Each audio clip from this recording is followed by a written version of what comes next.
Revelation. And very often you notice preachers call this the book of the Revelation of St. John. That is not the title. It's the book of the Revelation of Jesus Christ. It's called, to the scholars, the Apocalypse, or again, the Revelation means the unfolding, the taking away of the veil, as it were. I find the book of the Revelation a book of mystery, a book of majesty, and a book of misery. Because it shows me the final stage of lost men, that forever and ever they're going to be cut off from God. That if there are 1,000,000 roads into hell, there's not one road out. That if they continually sing in heaven, worthy is the Lamb, in hell, the only thing they sing is the harvest is past, the summer is ended, and we're not saved. And I suggest to you in these awesome days of such universal chaos in morals, in politics, in economics, that maybe every day this coming week you should read the 17th and 18th and 19th chapters of the book of the Revelation.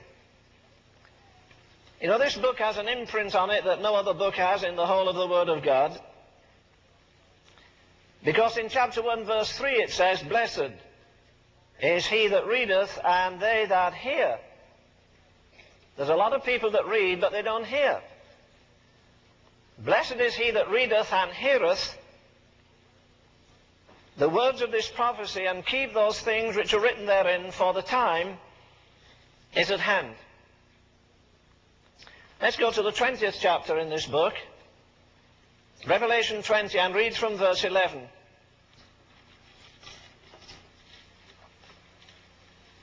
"And I saw a great white throne, and him that sat upon it, from whose face the heavens and the earth fled away, and there was found no place for them. And I saw the dead, small and great, stand before God, and the books were opened. And another book was opened, which is the book of life. And the dead were judged out of those things which were written in the books according to their works. And the sea gave up the dead which were in it, and death and hell were delivered up the dead which were in them, and they were judged every man according to their works. And death and hell were cast into the lake of fire." This is the second death. "And whosoever was not found written in the book of life was cast into the lake of fire." Step over a minute into the 3rd chapter of Paul's first letter to the Thessalonians, chapter 3, and we read there from verse 9. 1 Corinthians 3, verse 9. "For we are laborers together with God, ye are God's husbandry, ye are God's building. According to the grace of God which is given unto me as a wise master builder, I have laid the foundation, and another buildeth thereon. But let every man take heed how he buildeth thereon. For other foundation can no man lay than that which is laid, which is Jesus Christ. Now if any man build upon this foundation gold, silver, precious stones, wood, hay, stubble, every man's work shall be made manifest, for the day shall declare it, because it shall be revealed by fire. And the fire shall try every man's work of what sort it is. If any man's work abide, which he buildeth thereupon, he shall receive a reward. If any man's work shall be burned, he shall suffer loss, but he himself shall be saved, yet so as by fire." Now, back to Revelation chapter 20 again.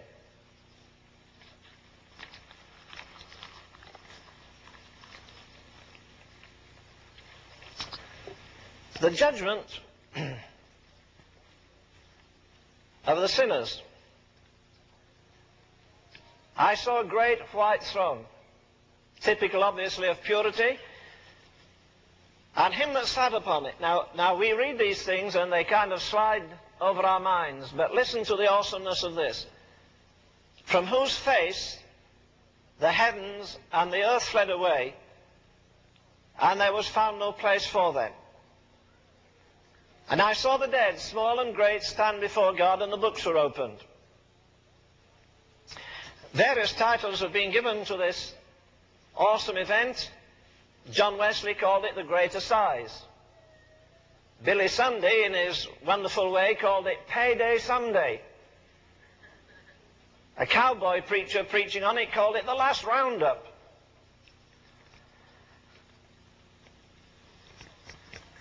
You could call it, if you like, a date with destiny.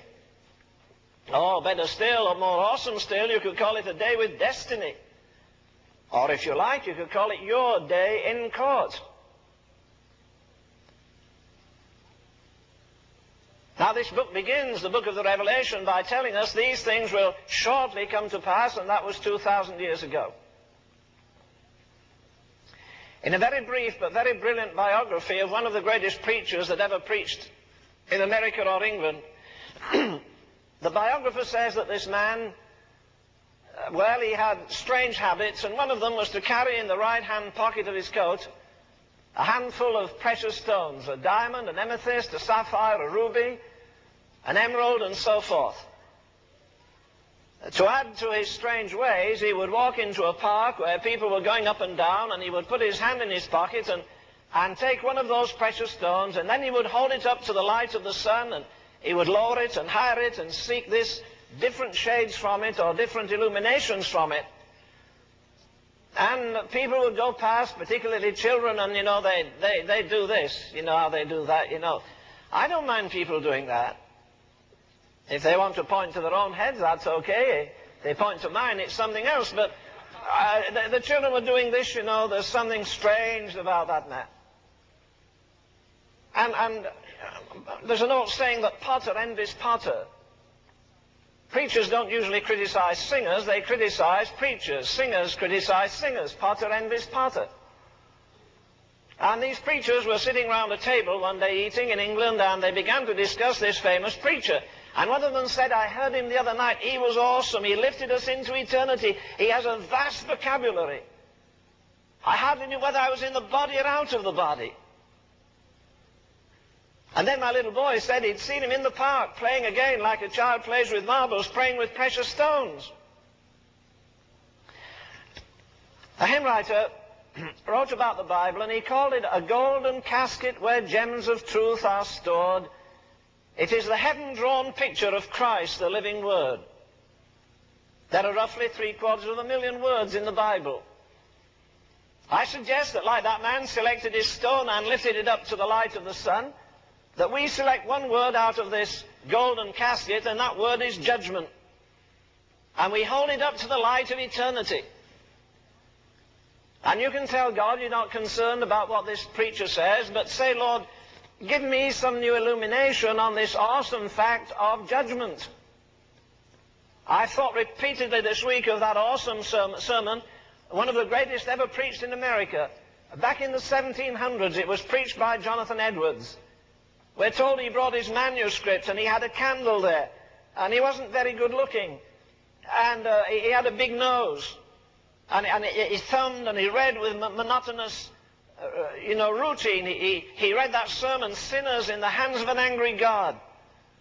And people fell off their seats and they clung to the pillars that were holding the gallery up.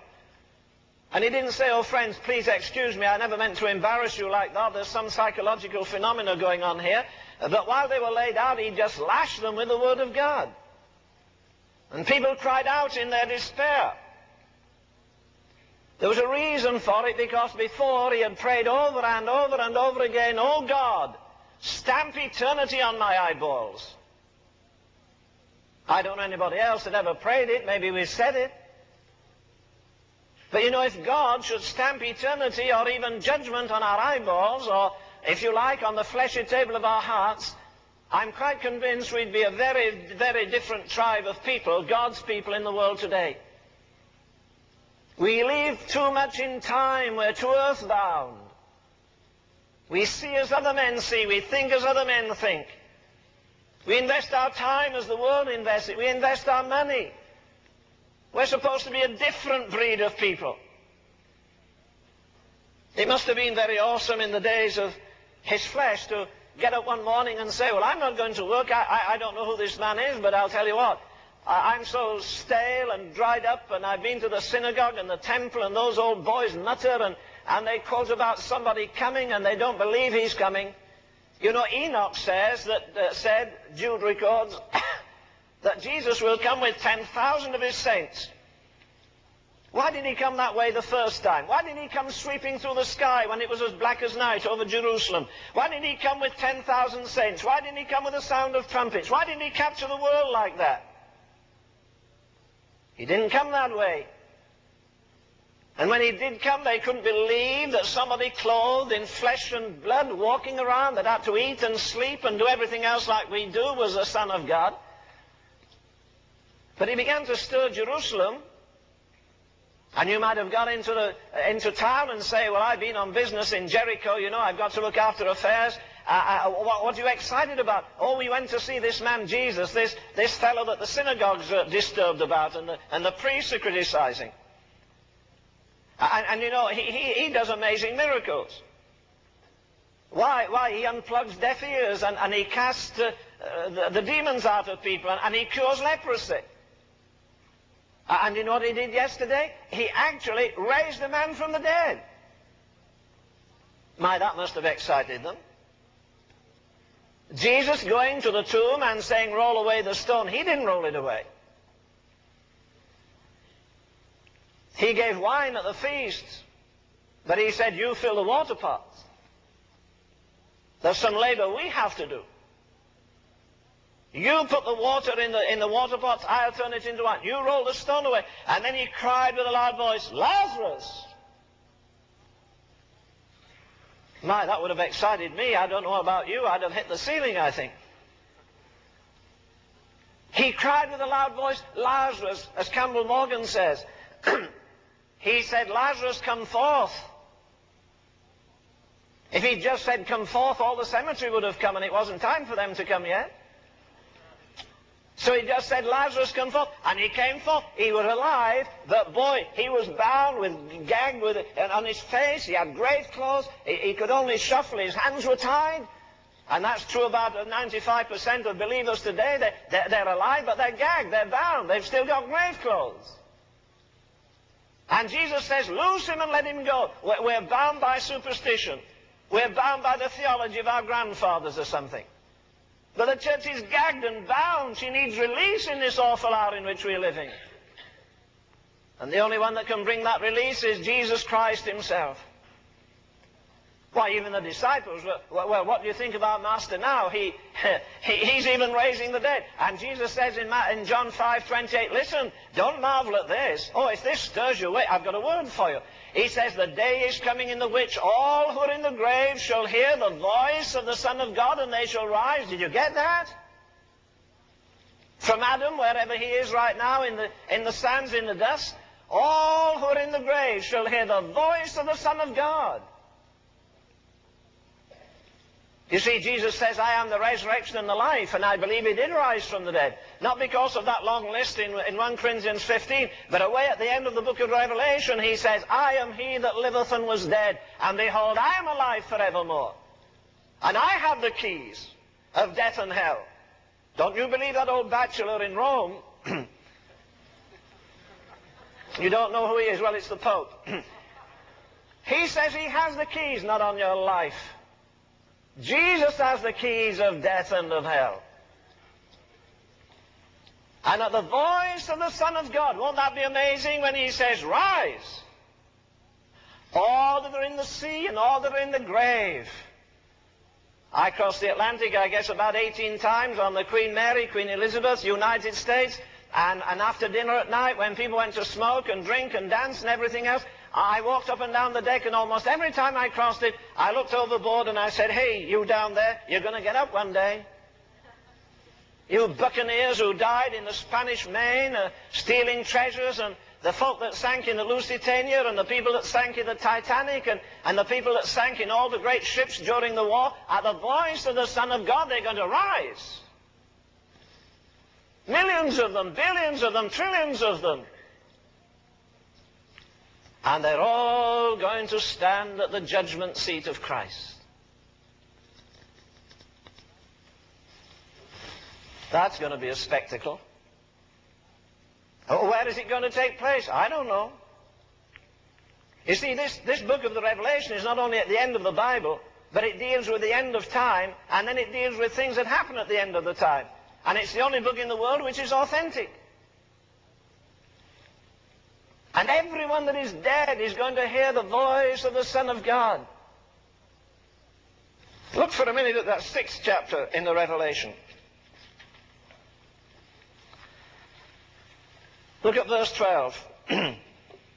And I beheld when he had opened the 6th seal, lo, there was a great earthquake. The sun became black as sackcloth of hair, and the moon became as blood, and the stars of heaven fell to the earth, even as a tree casteth her untimely figs when she is shaken of a mighty wind. And the heaven departed, and as a scroll when it is rolled together. And every mountain and island were moved out of their places. And the kings of the earth, and the great men, and the rich men, and the chief captains, and the mighty men, and every bondman, and every freeman, they hid themselves in the dens and in the rocks of the mountains, and said to the mountains and rocks, fall on us, and hide us from the face of him that sitteth on the throne, and from the wrath of the Lamb, for the great day is come.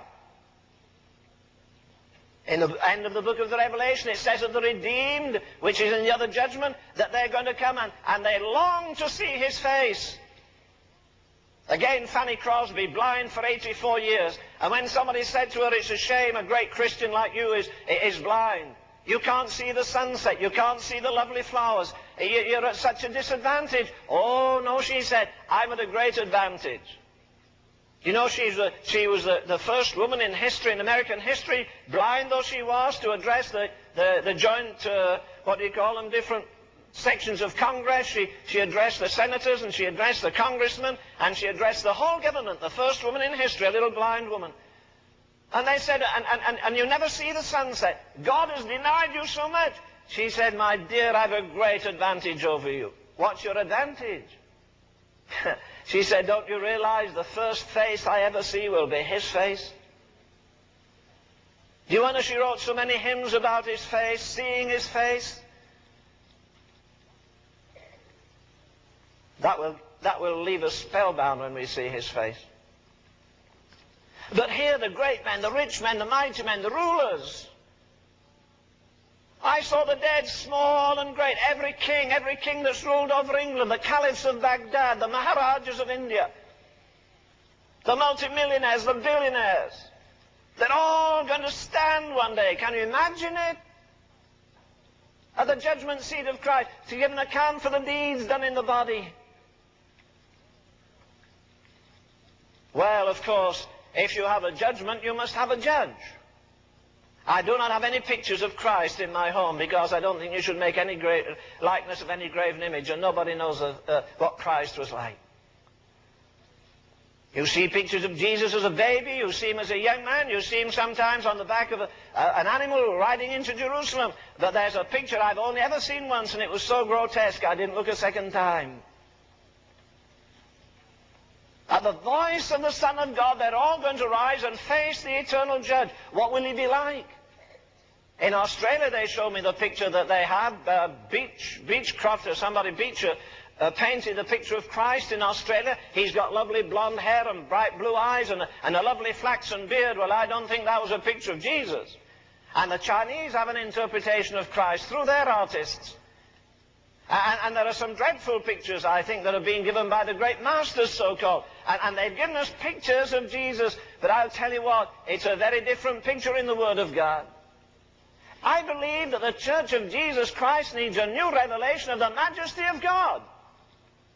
This is what? This is the King of Kings, and he's the Judge of Judges, and it's the Tribunal of Tribunals, and there's no court of appeal after it. The verdict is final. There'll be no biased judgment. Two people at least have said to me this week, there is no justice in the earth today. Maybe there isn't. But I hang on to a word that says, shall not the judge of all the earth do right? The Apostle Paul got a picture of Jesus, not with a lamb in his arms, not like the stained glass windows in our so-called cathedrals, where Jesus looks pathetically feminine. He sees Jesus and he says, here he is. He's the King, immortal, invisible, the only wise God, to whom be praise and glory forever. So we're going to see the King of Kings. He's the Judge of judges in the court of courts. In the final tribunal. There is no tribunal after this. This is finished. And when I hear people singing, put your hand in the hand of him that walked on the water, forget it. Or the new song that's now, shake hands with Jesus. Listen, when you see Jesus, you're not going up and say, hey, buddy, I'm glad you died for me. When you see Jesus, you'll be almost paralyzed with fear unless you had a glorified body and a glorified mind. Who is writing the book? This is a revelation to a man on an island, on a devil's island. The worst place, the gathering of the scum of the earth. And here he is. And if you'd gone to him that morning and seen him sitting on a rock contemplating, you might have said to him, well, John, I didn't expect to find you in this hellhole with all these demon-possessed men. And here you are in the Isle of Patmos. He said, no, I'm not. Where are you? He says, I'm in the Spirit. He was in the Spirit when this enormous revelation was given to him. The picture of Jesus here is not the picture of a pathetic individual pushed around by anybody who wants to push him around. I think sometimes we think we're going to march up and say, well, Jesus, do you know how many years I served you and how many souls I won for you and how many sermons I preached for you? Oh, no. Well, what will he be like in heaven? Well, I'll tell you what the book says he'll be like. It says his hair is as white as snow. His feet are like burnished brass. His face is like the sun in its strength. His eyes are living coals of fire. His tongue is a sharp two-edged sword. And here is John, who used to lean his head on the bosom of Jesus and hear that divine heartbeat. The man that I believe knew more about Jesus than anyone else. And when he saw Jesus there on his throne in his majesty, with his face brighter than the sun, with his feet like burnished brass, with his eyes like flames of fire, with his tongue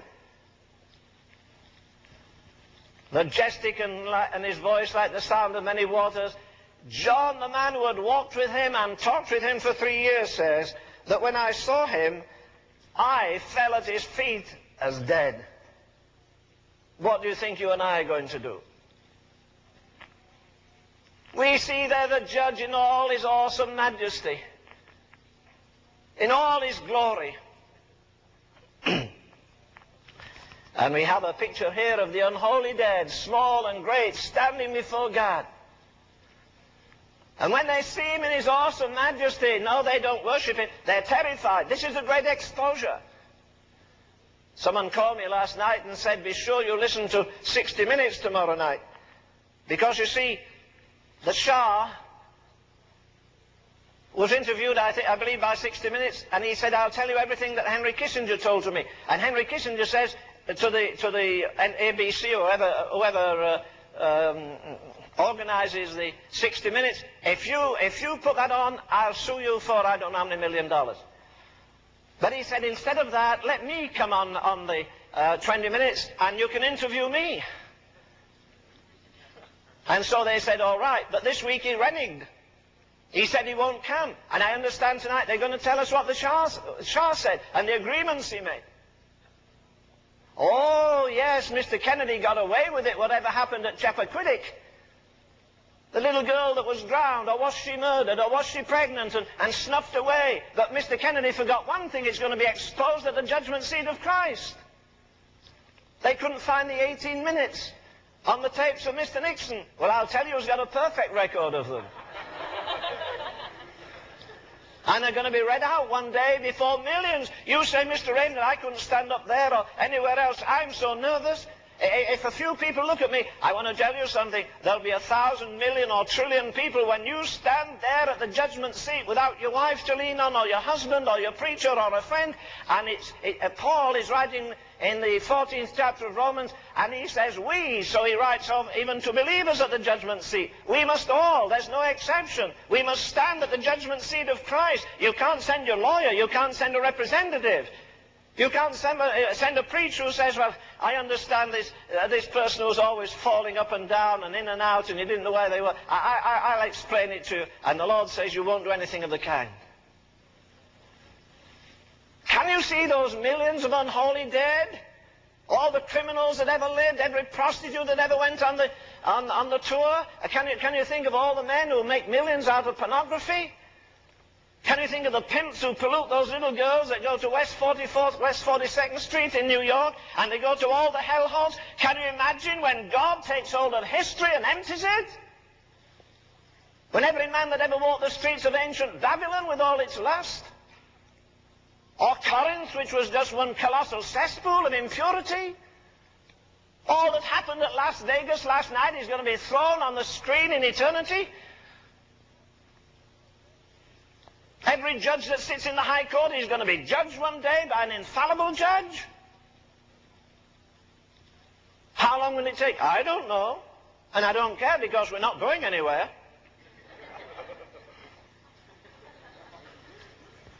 I think one of the joys of eternity will be that the redeemed will see all the unholy dead judged, but the unholy won't see the holy people judged. They won't be there.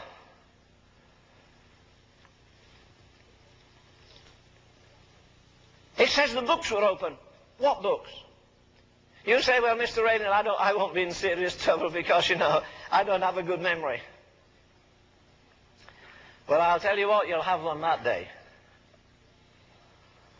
I didn't find the statistic because in one sense, I didn't have time. But in Montreal, a few years ago, they put a kind of little electric gadget on the mind of a man, and they began to turn his mind back, and he could recite everything from about the day he was 7 years of age. It was all stored up there in the repressed complex of his subconscious, if you like. And they unfolded everything. There's nothing lost. It was all brought to the surface. Well, if a doctor can put his finger on a man's mind and restore his memory, what do you think the Son of God is going to do? Oh, there's going to be some also awful revelations. Oh, there's going to be some weeping and wailing and gnashing of teeth. Oh, yes, Mr. Kissinger, you're going to be totally exposed. What you and Mr. Nixon did, lying so long that we were not bombing Cambodia when we were ripping children to death, when we were baptizing them with fire and napalm and taking the skins off their bodies. I'd like to preach a series of sermons on this because, you know, the Word of God says there's going to be a judgment of living nations too. There are at least 7 judgments coming up, just as there are at least 5 crowns for the believers. You say, well, I'm not quite sure about this. You know, no, your memory isn't faulty. Everything you've done, every idle word you've spoken, every action. Let me say it here in case I forget later. I remember one day when I was talking with Dr. Tozer, as we used to talk together so often. He said to me one day, you know, Len, I'm not really too worried about what I've done. I'm not too worried about the judgment even on my Christian life, which I'll have, I know. But he said, it's the things I could have done that worry me. The things that I missed. We're not going to be judged just because of what we've done. We're going to be judged for why we did it. Not for the action, for the motive. What motivated your giving? So you'd have a plaque with your name on? Or you'd be the top of the list for giving money? Why? What's the motive behind it? Going back to the unholy dead, they're going to stand small and great before God. Sometimes I look at my Encyclopedia Britannica and I think all that history is going to pass before me in flesh and blood. At the judgment seat of Christ. I'll be interested to see Julius Caesar and Tiberius Caesar. I'll be fascinated when Pontius Pilate stands before Jesus. I think he'll feel less comfortable than Jesus felt standing before Pontius Pilate. They're all going to stand there. The secret archives of our hearts and lives are going to pass before. Well, you say again, I still hang on to the fact my memory isn't good. You know, it says the books are open. I don't know what the books are. I think the books of the 10 Commandments for one thing. I think the book of memory for another thing. You see, this memory is an amazing thing. But you know, memory will last into eternity. Oh, I don't think the redeemed will remember their sorrows and heartaches, but I'll tell you what, the unholy dead will remember every time somebody put a tract in their hand. They'll feel it through eternity and wish to God it was there. They remember that they heard their mother's prayers. They remember every sermon. They're going to remember everything, because one day a man in hell prayed. It was the wrong place to pray. He prayed to the wrong person. He prayed to Abraham. He got the wrong answer. Son, remember in thy lifetime that you had good things, but I don't want my brothers to come here. But Jesus says, remember. Memory is eternal. It will never die.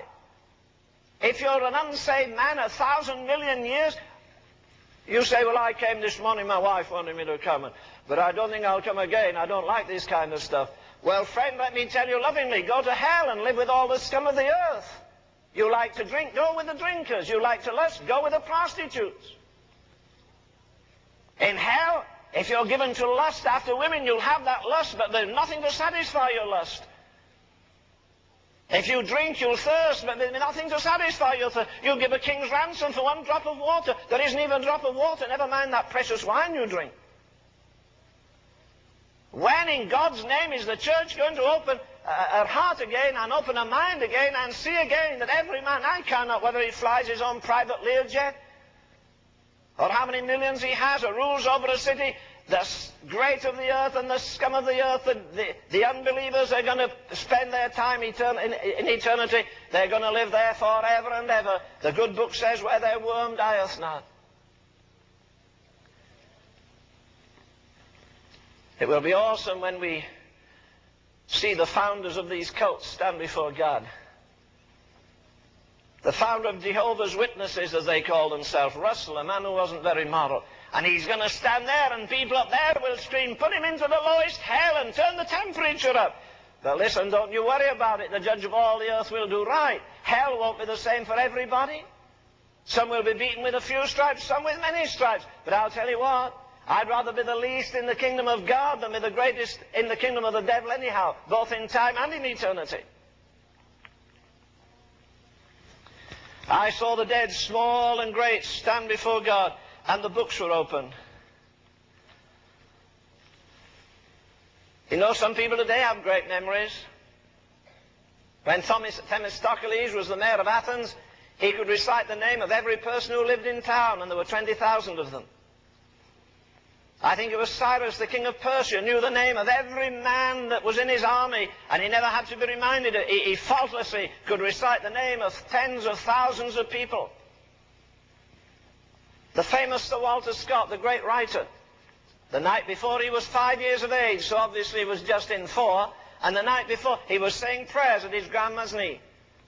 And his granny said to him, now Walter, you tonight, do something else for me. Instead of just praying your prayer, recite a psalm. And he wasn't 5 years of age. Maybe granny wished she hadn't asked him. He recited the 119th psalm. That's one way from going to bed early. The 119th psalm from the mind of a little boy, not 5 years of age. Oh, we wish we could scrub some things out there in eternity, at least lost men and women will. We read in the 6th chapter there of the book of the Revelation. They said to the mountains and rocks, fall on us and hide us from the face of him that sitteth on the throne and from the wrath of the Lamb. For the great day of his wrath is come, and who is able to stand? It says in the 9th chapter, verse 6, in those days shall men seek death and shall not find it. They shall desire to die, and death shall flee from them. I believe there'll be a day when a man will put a gun to his head and blow his brains out, and to his amazement he'll still be living. He'll throw himself from the top of the Empire State Building or the top of a rock into the valley, he'll still be living. They shall seek death, but they shall not find it. There's an awesome aspect for you. Men seeking death and they shall not find it. Do you remember that 2nd Psalm where it says, concerning men that God, he that dwelleth in the heavens shall laugh, God shall have them in derision. Can you think a man plagued with every sin he's ever committed, sins of the flesh and sins of the spirit, sins against God, sins against men, and they pursue him like the hounds of hell that are baying after him, and he says, if only I could die and get out of this, and yet if he tries to die, he will not die. And the scripture says, he that dwelleth the holy God, now he's ceased to be a God of mercy. In the 4th chapter of the Revelation, you have a Christ on the throne. You have a rainbow over the throne, which is a covenant sign of mercy. You have 24 elders, but there's nobody here sharing justice with Jesus. He sits supreme on the throne. There's no 24 elders. There's no sea of glass. There's no rainbow of mercy. Mercy is gone forever. I care not how twisted and corrupt your life is this morning. You could be the most sensuous man. A soldier said to me one day, do you really believe that can God forgive every sin I've ever committed? I said, he sure can. That is, if you repent of your sin and you plead for the blood of Christ and you ask for mercy. But he says, you know what I'm haunted with? I was in the army so many years in other countries, and he said, I'm horrified to tell you this, but he said, maybe I've got about 30 children around the world. I've had sex with so many women, he said, that maybe I'm the father of 30 children around the world. Can God forgive all the rottenness, the corruption of my life? He can. Why? Because this morning Jesus is on a throne of mercy. You shall find grace to help. But when we see him here, he's not on a throne of mercy, he's on a throne of justice. That tender Christ who went about doing good, and he kissed little babies and blessed people. Now, there's nothing more beautiful than a little lamb. There's nothing more terrible than the wrath of the lamb. And one day God's mercy is going to be cut off. And then it will be the wrath of the lamb. Can you think of all the tribes and nations? Can you think of Pharaoh standing before Jesus Christ and having to account for the massacre? Can you think of Herod the Great having to account for the massacre? Can you think of Hitler having to account for the massacre, we're told, of 6 million Jews? Did you this morning, I know you had your tribulation, the bacon was burned, and some other tragedy happened. But did you think this morning that somebody, for Christ's sake, is going to lose his head in Cambodia or Vietnam? Or Russia? Do you think that Stalin ever dreamed that all the bloody purges he made, he'd have to answer for every precious drop of blood he ever spilled? The psalmist David says, store my tears in thy bottle. I believe that nobody ever spilled a tear, whether it was spilled in compassion for souls, or it was spilled because of a broken heart. It never fell to the ground. It was stored by God, and God's going to count them out one day. And people may cry, the Jews perhaps may cry of Hitler, God, scourge him, turn the furnace up in hell. But listen, God doesn't need any reminders. Shall not the judge of all the earth do right? If a man has to be cast away from God with his own sin and misery forever and ever, if his inner being, as it were, is torn with lust, if his mind is tortured by his wickedness, well, what do you think it would be like if you killed 6 million people like that? God shall bring every work into judgment with every secret thing. I think one of the great tragedies of our day is that when Mr. Nixon was in office, Dave Wilkerson told me one day when we were talking, he said, Len, do you know that 5, 10, 15, 18 different preachers went to Nixon? And not one of them ever got through to him? Watergate was not just a political tragedy or an economic tragedy, it was a spiritual tragedy. There was no Elijah to go there. There was no Nathan that went to David. And I think we'd better watch this business of, God loves you, and all the bumper sticker sloppy evangelism. Will you remind people of the goodness and the severity of God? Will you remind them that there's a day when mercy is cut off forever? Will you remind them that people pray in hell but nobody ever answers? The dead, small and great, are going to stand before God in that awesome day. And the book of memory is going to be open, and the 10 Commandments and other books that God has are going to be open in that awesome day. And there's no mercy. Mercy is gone forever. People will be saying the harvest is past and the summer is ended and I'm not saved. That great scholar Daniel Webster was once asked, what is the greatest thought? You have a colossal mind. What is the greatest thought that has ever traveled down the corridors of your mind? He said, I've thought many great things, but the greatest thing that I've ever thought of, the most awesome, the most terrifying, the most shattering thought I've ever had is my personal accountability to God one day. We all, without exception, must stand there, and I'm dealing that and leaving that section. I could stay longer. Remember, there's going to be a judgment of the living nations and so forth. There's going to be a judgment of angels.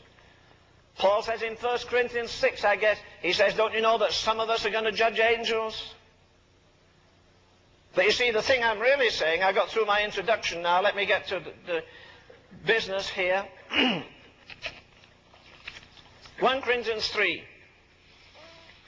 This is the judgment of the believers now. We are laborers together with God, ye are God's husbandry, ye are God's building, according to the grace of God which is given unto me as a wise master builder. I have laid the foundation, and another buildeth thereon. But let every man take heed how he buildeth thereon, for other foundation can no man lay than that is laid, which is Jesus Christ. If any man build upon this foundation gold, silver, precious stones, wood, hay, stubble, every man's work shall be made manifest, for the day shall declare it. Because it shall be revealed by fire, and the fire shall try every man's work. Notice what it says very carefully here. What sort it is, not what size it is. Not the quantity, but the quality. If any man's work abide, which he hath built thereupon, he shall receive a reward. If any man's work shall be burned, he shall suffer loss, but he himself shall be saved, yet as by fire. So Jesus, as it were, or the Spirit puts these into little pockets. He says your life can be wood or hay or stubble, or your life can be silver, gold, or precious stones. And the fire shall try every man's work. Do you know this will be very, very significant to the people at Corinth? Do you know why? Because not too long before this was written, the whole city of Corinth was devastated by fire. And there were people whose houses were built with beautiful pillars of granite. And there were people whose houses were made totally of marble. And the poorer people, their houses were made of just out of straw. And some people had houses made out of hay. And some people had houses made out of clay and straw and stubble. And when the fire swept through the city, everybody's house, if you had a house made of wood or hay or stubble, every house was devastated. And it was in ashes. But the houses that were made of precious stones, they were still standing, though they were scorched too. And Paul is writing here, and he says, when you go to the judgment seat of Christ, even as a believer with all your works, they're either wood or hay or stubble or silver or gold or precious stones. Now let's visualize. We give a man over here $10,000 and he invests it in wood. The next man is given $10,000, he invests it in hay. The next man has $10,000, it's in stubble. The man over here has $10,000, he invests it in gold. Wouldn't get much at $500 an ounce, would he? And the next man at silver, he wouldn't get too much at $12 an ounce. And the other man in precious stones. Now, this is your life's work. Your life's work is wood, hay, stubble, and the fire. Remember, our God is a consuming fire. Sure, God is love. But God also is a consuming fire. And all our lives, from the moment you began to witness for Christ, all your service, all your labors for Him, they're going to be shown. Oh, now listen, none of the filthy world, none of the outcasts of hell are going to be there. Won't it be wonderful that you get there, or will it? When you see all the redeemed of all the ages, when you look there and say, you know, there's Abraham. I didn't think he looked quite like that, but he's going to be there all right. And all the saints of all the ages are going to be there. A hymn writer says, from earth's wide bounds and ocean's farthest coast, Through gates of pearl, streaming a countless host, singing to Father, Son, and Holy Ghost, hallelujah. You know, there used to be an old hymn, and maybe not 10 people here could recite it or tell me the first verse, but everybody knows the chorus, when the saints go marching in. You know, they dance to that down in Bourbon Street, that hellhole, with all its prostitutes. They dance to it every night. When the saints go marching in, they shuffle their feet. Listen, that's for the redeemed. It's not for that bunch of scum of the earth. It's for the redeemed. When the saints go marching in, can you imagine them going in? From earth's wide bounds, from ocean's farthest coast, through gates of pearl, streaming a countless host, singing to Father, Son, and Holy Ghost, hallelujah. A multitude which no man can number. I'm going to look in the gallery and see all the saints of all the ages. Man, I'll be thrilled to look on Isaiah and Jeremiah and those major prophets and those minor prophets and Matthew and Mark and Luke and John and Acts. Well, everybody in Acts anyhow. And the Apostle Paul and Tychicus and all those strange characters. Won't it be wonderful and say, see, those are the men who walk with Jesus. See, there's Paul. He gave his colossal intellect to God. He wrote about 14 epistles. He went over Asia Minor. He didn't sit in a jet and say, you know, how good the Lord is to me. No, sirree. He was lashed at a post 195 times. He was in weariness and fastings and painfulness and tribulation and distress and famine and peril and nakedness and sword. In tribulation amongst false brethren. In perils of the deep. Do you think that man's going to get 2 ounces of reward for a life like that? You'll only get rewarded. Grace is free, but rewards are not free. People say you're talking about works. Sure I am, because God did. Jesus did.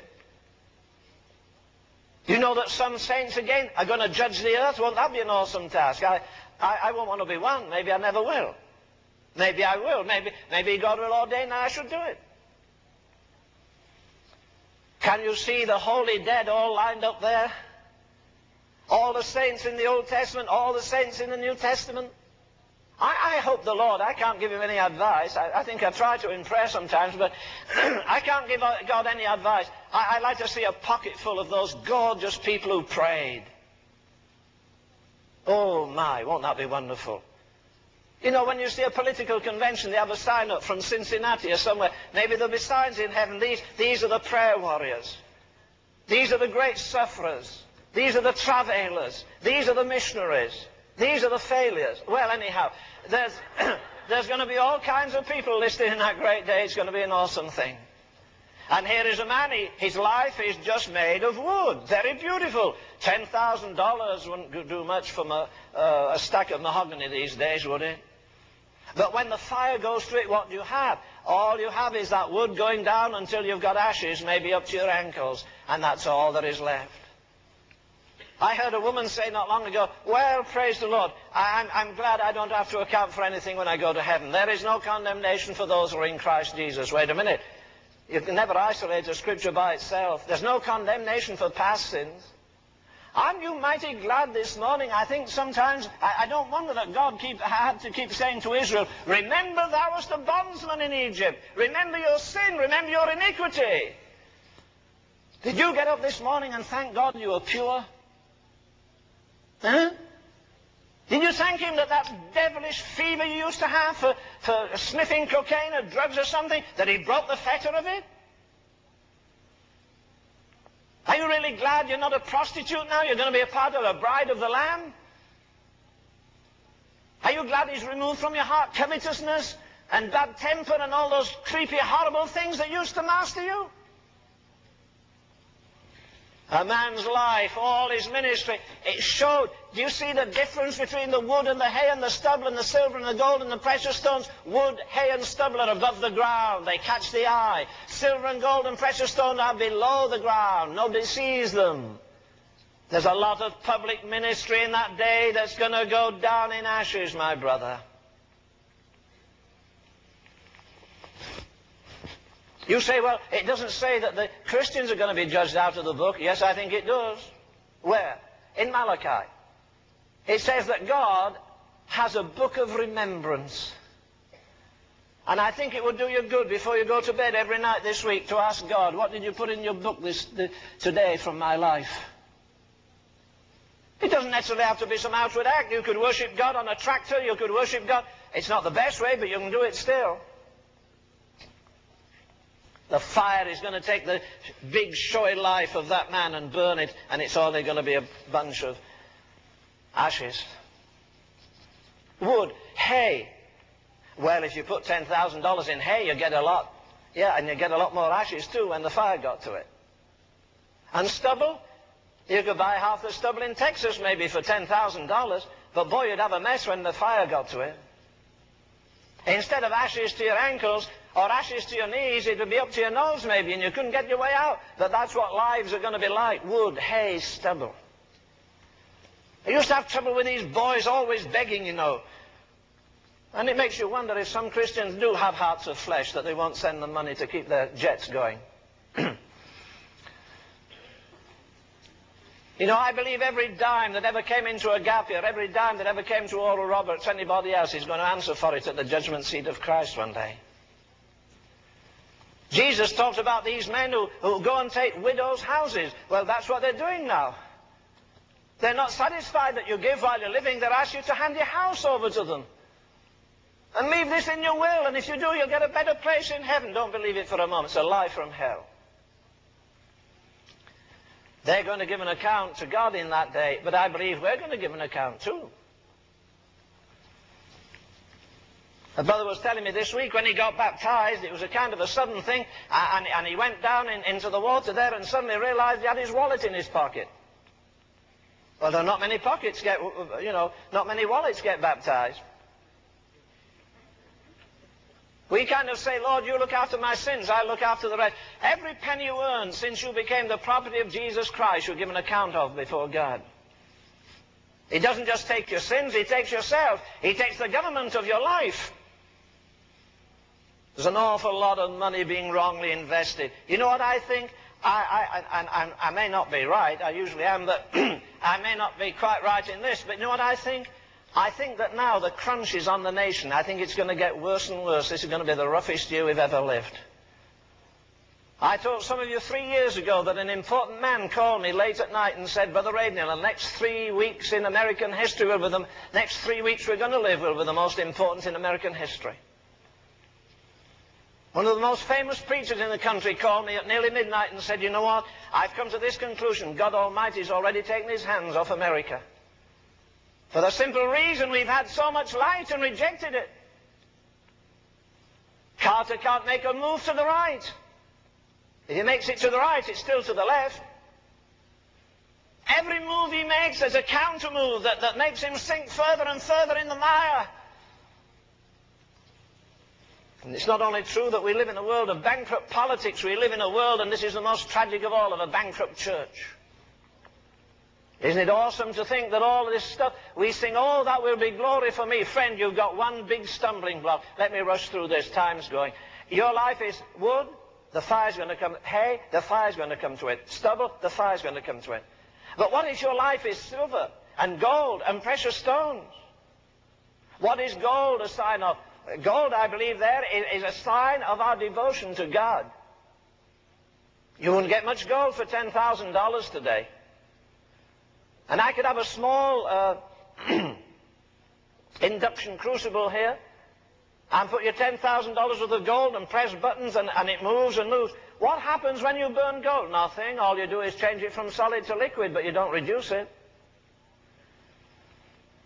Can you see all the saints of all the ages? And Leonard Ravenhill is standing there before a Christ whose eyes are full of holiness, where the place is breathing holiness, where there's all the majesty of an awesome God. And he reads the record of my poor life before all the saints of all the ages.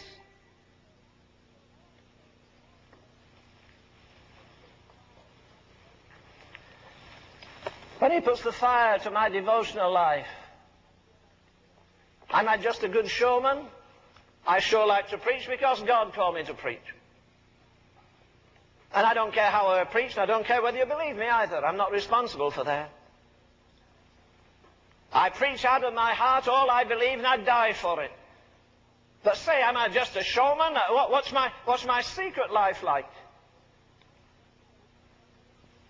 We were talking just earlier of, yesterday, I guess, about the woman that came with an alabaster box of ointment. You know, I read that story for years and heard it preached on before ever I realized she came for one reason only. She came to worship Jesus. How do you know? Because she brought the most sacrificial gift that she had. How do you know? Because she never said a word while she was there. How do you know?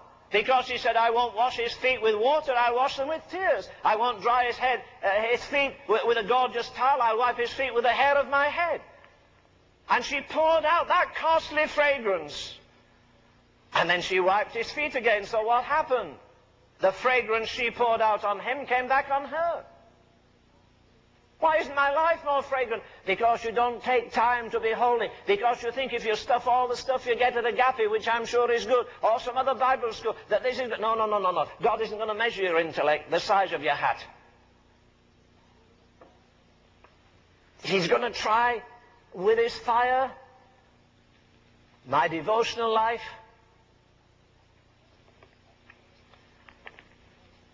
I think again of a statement Dr. Tozer made to me once. He said, Len, you know what? He said, we'll hardly get our feet out of time into eternity and gaze on eternity before we bow our heads in shame and humiliation and say, my God, look at all the riches there were in Jesus Christ, and I've come to the judgment seat almost a pauper. For God has not merely given us Jesus Christ, he's given us all things. And because there isn't enough joy in the house of God, we need entertainment. Because entertainment is the devil's substitute for joy. Because there isn't enough power in the house of God, people are always looking for the last scientific development, and their hair stands up when they see some fancy show on TV. I think before we point the finger at the world, we better turn to the church and say, look, we better all get sackcloth and ashes and humble ourselves and say, Almighty God. When I see the church in the New Testament, they didn't have stately buildings. They didn't have paid evangelists. They didn't have a lot of money. They didn't have organization. They couldn't get on TV and beg. But I'll tell you what they did. They turned the world upside down. And I'm embarrassed to be part of the Church of Jesus today because I believe it's an embarrassment to a holy God. Most of our joy is clapping our hands and having a good time, and then afterwards we're talking all the drivel of the world. Oh, to be lost in him, to be consumed in him. We mentioned this week a little frail woman, my dear boy that's in South America. Many of you heard him preach, Paul. I think he has every book that Amy Wilson Carmichael wrote, about 30 of them. He's drenched himself in her teaching. She was a fine little Irish woman. She had a curvature of the spine. The last 3 years of her life, they had to lift her in and out of bed, change her diapers. She was helpless, but she loved 350 little children. She wrote this, from subtle love of softening things, from easy choices and weakenings, not thus are spirits thus are spirits glorified, not this went the crucified. From all that dims thy Calvary, O Lamb of God, deliver me. You know, we're overboard on laughter and happiness. There's an old saying in the world, laugh and the world laughs with you. I change it. I say, laugh and the church laughs with you. But weep and you weep alone. You go so near to the heart of God. We sang it our Friday. We had a marvelous Friday night prayer meeting. I wouldn't have taken that Friday night meeting for $10,000. God came and we were broken and humiliated before him. You get so near to the heart of God that you share his grief over a world and over a backslidden church that we have today. Can he share his sorrow with you? Oh, yes, you'll get filled with the Holy Ghost and get a bank balance. That's all right. If you do, God will hold you to account for it. But are you big enough to say, Lord, in this crucial hour in human history, let me fill up the sufferings of Christ? Are you prepared to challenge demon power and say, listen, I've moved into the place where the Apostle Paul was when he said, I glory in tribulation, in necessities, in reproaches. Because if you're going to get mature in God, all the dwarfs around you will criticize and sneer at you. And so you're trying to be holier than the rest of us are. You sure you don't have time for basketball or going to see a baseball game? No, maybe you don't. That's nobody's business but yours and God's. You'll discover this: the men who have been most heroic for God have been the men with the greatest devotional life. I remind you again that one day I was in the Bible School of Wales, and dear Mrs. Rees-Howes, her husband was dead now. We stood on the terrace there, and she turned back. She said, "You see the room there?" I said, "Yes, I see that room." "That door?" "Yes." Daddy, meaning her husband, went through that door at 6 o'clock in the morning, and he stayed there till 6 o'clock at night, every day for 11 months, except the one day that his mother died. We've mutilated all the hymns. Most of Charles Wesley's hymns had 30 stanzas. Now they've about 6. We've done that with other things. You'll see a little board up in homes, in offices sometimes. Only one life, 'twill soon be past. Only what's done for God will last. That's not what the poet wrote. The poet wrote this: only one life, 'twill soon be past. Only what's done for God will last. And when I am dying, how glad I shall be if the lamp of my life has been burned out for thee. You think all Christians die happy? Not on your life. They die as miserable as sinners, some of them. Why? Because I've misused my time, and I've misused... Lord, if you'll only spare me to do this. Some of you prayed that on a hospital bed. Some of you women, when you thought you were dying, giving birth to a child, said, "Lord, if you spare my life, I'll do this, that, and that." Have you done it? The only thing that will tie me in victory continually through the blood of Christ is my personal devotion to Him, the Son of God. My adoration, that I give Him my tribute every day. It's more than my service. It's more than giving my money. That I love Him and I adore Him and I magnify Him. I take Him, as it were, by the feet. For all the people who worship Jesus, the woman came and brought an alabaster box of ointment, and she was at His feet. She was at His feet on every occasion, that woman, if you follow the story through.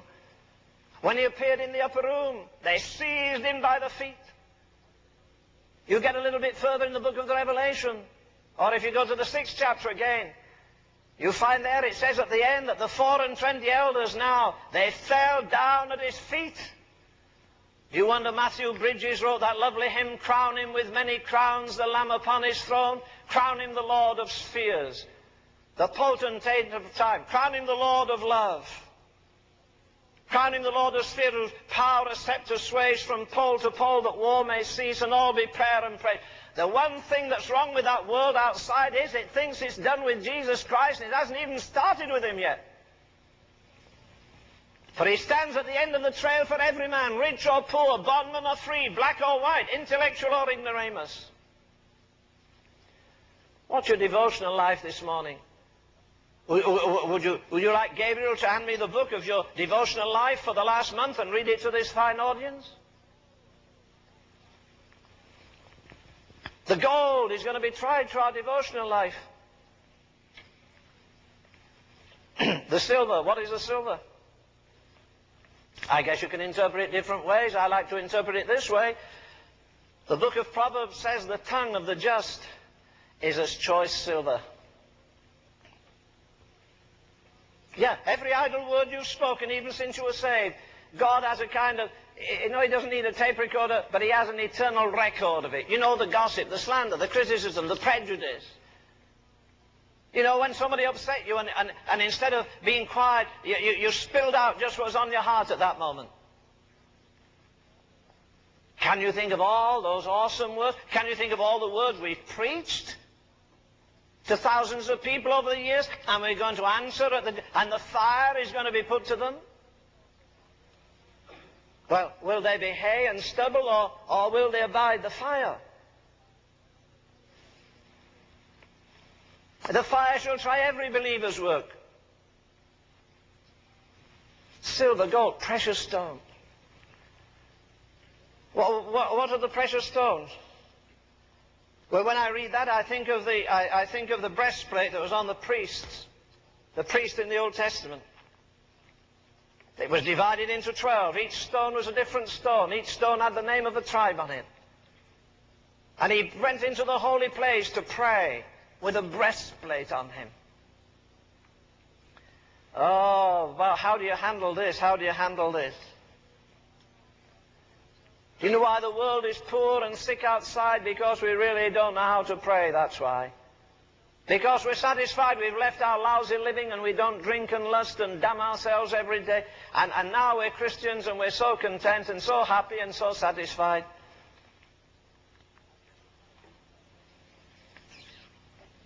I've said it many times, I say it again this morning, that no man is greater than his prayer life. I don't care about his organization and his... These boys all have a mailing list. Doesn't worry me.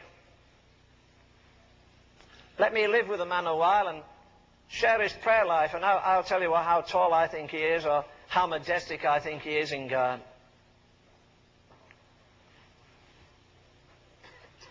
Supposing I could say to Gabriel this morning, Gabriel, hand this book down. Well, let's preview eternity. Here we are, millions of people, all the prayer warriors. America has produced some of the greatest. Praying Payson of Portland had a floor harder than that. And at the side of his bed, when he knelt, he used to pray and pray and pray. And when they washed his body for burial, he had great big hoofs on his knees like camels. Like history says that James in the Bible had camel's knees. At least tradition says that. Well, it's a living fact that Payson had them. And when they were washing him, somebody said, well, what abnormal knees? They're calloused. They're heavy with calluses. Yeah, because he used to pray at the side of his bed with energy. And in that hard floor, he wore 2 grooves like that, about 6 or 7 inches long, where he used to pray and make intercession. Praying Payson of Portland. Many of you can buy the book. If you haven't read it, I think it's in the book still there, Praying Hyde. John Hyde. I met somebody who used to hear him pray and told me what an amazing thing it was to hear him pray in India. You know, we think we've got a message, you've got to drop it here and run there and catch a plane here and go there and... No, that's not the greatest ministry. It's good, God has ordained it. But the greatest ministry, I'm sure, is the ministry of intercession. Let's ask Gabriel to hand the book down. Let's look at all the apostles and all the saints of all the ages. There's Finney, look, there's Finney with his amazing revival. There's William Booth, the founder of the Salvation Army. There's John Wesley. Here are all the great heroic figures, we've all read about them. And here they are, all watching while the book is handed down. And somebody's going to read the record. Would you volunteer and say, well, I'll be happy if you read my record to this multitude? Supposing I say, Gabriel, hand me the record for 1724. And I open the book there, I read 1724. I go down the B's, David Brainerd, just a young American, died at the age of 28. All he possessed was a cowhide that he had tanned, and he wrapped himself in it and put a rope round him, and he rode over the Susquehanna River there, and he followed the Indians. And he had tuberculosis. And he says, I got up this morning and the Indians were still committing adultery there, and still drinking there, and still beating their tom-toms, and still shouting like hell itself. He came out of the teepee he was sharing, and he said there was nowhere to pray. So I went out in the forest. And he said, I knelt and the snow was up to my chin. And it was a half hour after sunrise. He weighed about 95 pounds. No, he didn't have a heater with him or anything else. He was just there in the frigid snow, half an hour after sunrise, and he said, I did so wrestle in prayer, he says in his archaic English. I wrestled in prayer for about 12 hours. The sun was setting, and then I could only touch the snow with the tips of my fingers. The snow was up to his chin when he started praying. And he makes intercession of a little body that weighed 90 pounds until the sweat of his body melted the snow. Well, God pity us, we can't get folk to our churches, and we've got velvet cushions on the seats, and we've got nice stuff on the floor so our darling little knees won't get hurt. And boy, we can't muster a corporal's guard to pray in the average church. Praying Payson of Portland, John Hyde, the great intercessor, David Brainerd. When God opens that book of intercession, when he puts the fire to their prayer life, their devotional life, I'll tell you what, there'll be nothing lost. It won't be wood, it won't be hay, it won't be stubble. I discovered this poem just yesterday. It's called His Plan for Me. I didn't have time to memorize it. When I stand at the judgment seat of Christ and He shows His plan for me, the plan of my life as it might have been had He had His way, and I see how I blocked Him here and I checked Him there and I would not yield my will, will there be grief in my Saviour's eyes, grief, though He loves me still? Would He have me rich and I stand there poor, stripped of all but His grace, while memory runs like a hunted thing down the paths I cannot retrace? Lord of the years that are left to me, I give them to Thy hand. Take me and break me and mold me to the pattern that Thou hast planned. It's going to be an awesome day. When I was at school, I sat about 2/3 back there. There was a kind of a level here, then there were some seats up here, and I sat in the first little gallery, as it were. And, you know, I didn't mind school too much, but I was very envious in those days of the school captain. He worked just across the aisle from me. He was the best soccer player, and I wanted to be that. He was the best at cricket, and I liked cricket. He was the best runner we had, and I liked running. And he was a very good artist. But he was quite a brain. And you know, if I could ever save up my stomach aches, I saved them till the day before the final examination. But my mother was smart. She knew I was saving them up. I don't know how. And I get up that morning and say, Mother, I don't feel good at all. I think I should stay at home. She said, okay, you can stay at home tomorrow, but not today. But today was a day of judgment.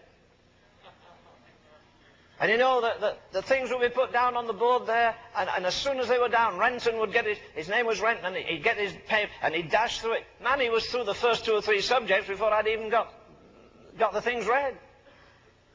Oh, he and another guy that were there, they used to say, boy, it's exams. And they knew they'd be number 1 and number 2, and every year I was at school, they were number 1 and number 2 on the chart when it came out. These boys were always at the top. They had no fear of the judgment. They were prepared for it. I still believe in the majesty of that eternal court, with the King of Kings and the Lord of Lords and the Judge of Judges. I still think there'll be an awesomeness about it, so majestic. You see, there's no possibility of any rehearsal. And what? There's no possibility of any repetition, because again, this is the final judgment. And to some, God will say, come ye blessed, and others He'll have said, depart from me. I don't believe there'll be any envy. I won't do it, but I could remind you that there are at least five crowns to be given in reward. Paul says that the Lord will give him a crown of righteousness, which he says the Lord will not only give to me, but all them that love His appearing. There's a crown for the martyrs, those who will die today and have died other days. There's a crown to be given to them. Crowns, crowns, crowns. We won't all be the same in heaven. There'll be great distinctions in heaven. You can't think that the dying thief, he'll be in heaven all right, because he said, remember me when thou comest into thy kingdom. And sure enough, God will do that. Jesus said He would. But he'd wasted his life. Take just one character, John Wesley. He was saved soundly when he was 35 years of age. Turn 35 round, it makes 53. Put 53 and 35 together makes 88, the time he died in 1891. The dying thief rejoiced to see that fountain in his day, and there have I, though vile as he, cast all my sins away fine. But are you suggesting that the man who got in on the last tick of the clock is going to have the same reward as John Wesley? Yeah, Wesley made an awful lot of money. Do you know what he did with it? He built orphanages, he built churches, he printed Bibles, he printed hymn books. There was no time wasted in his life. He was methodical, systematic. He went to dinner with the greatest man in English literature, and the man said, now, you've finished dinner, let's fold our legs under the table, he said. Cross your legs under the table, and let's just have a nice time of conversation. And Wesley said, I'm sorry, I have to go. Oh, but it is not yet 9 o'clock. No, it's not. Well, why are you going? He said, I have an appointment in the morning at 4 o'clock. At 4 o'clock? Tomorrow morning? Every morning of my life, he said. With who? With God. He disciplined his life. He disciplined his body in eating. He disciplined his hand in his pocket. We shall stand at the judgment seat of Christ. An awesome prospect for any of us. But a hymn writer says, the eternal glories gleam afar to nerve my faint endeavor. So now to watch, to work, to war, and then to rest forever. We had a lady in a church that I pastored. Actually, I was assistant pastor. And the lady was the wife of the pastor, Dr. Fawcett. And she didn't have a great voice, but they often asked her to sing. And she used to sing the same old hymn every time. And the last verse of that hymn said this, he was not willing that any should perish. Am I his follower? And can I live longer at ease with these souls going downward, lost for the last lack of the help I might give? He was not willing that any should perish. Master, forgive and inspire us anew. Banish our worldliness. Help us to ever live with eternity's values in view.